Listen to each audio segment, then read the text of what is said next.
10 минутта дайындалатын салат адзуки.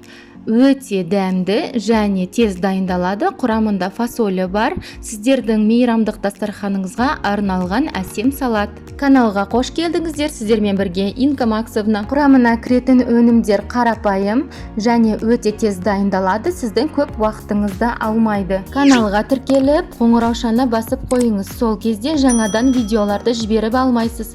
Видеоны міндетті түрден соңына дейін көріңіз. Тана, қияр, қызыл сарымсақ, суға піскен тауық еті, аскөк және бізге осындай цезарь соусы керек болады. Және қызыл фасоль, оны мен жуып, шайып, осылай суынан сорғытып алдым. Ең алдымен үлкен ыдысқа фасолімізді салып аламыз.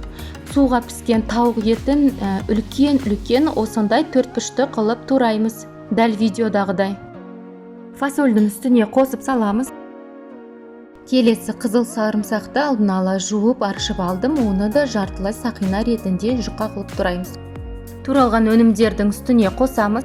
Бір дана балғын қияр қосамыз. Оны үлкенде осындай ұзын жолақтарға бөлеміз. 5 немесе 6 бұрышқа. Және оны алып үлкен осындай кусоктарға тураймыз.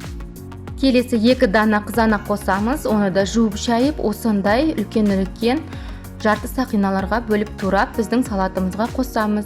Және аскөкті саламыз. Аскөгімізді жуып шайып, үлкен әдемі қылып, осылай турап, біздің салатымызға қосамыз. Цезарь соусын қосамыз. Үй жағдайында қалай жасау керек екенін сізде жоғарыда ссылкасын қалдырып кетемін.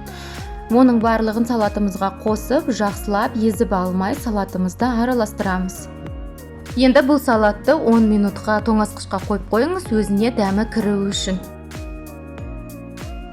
Осы барлық өнімдерден бізде 2 тарелке молынан салат шығады.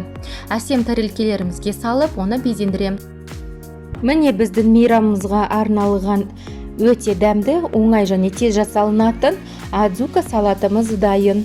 Сіздердің көз қуаныштарыңыз болып, және тәбеттеріңізді ашатынына сенімдімін.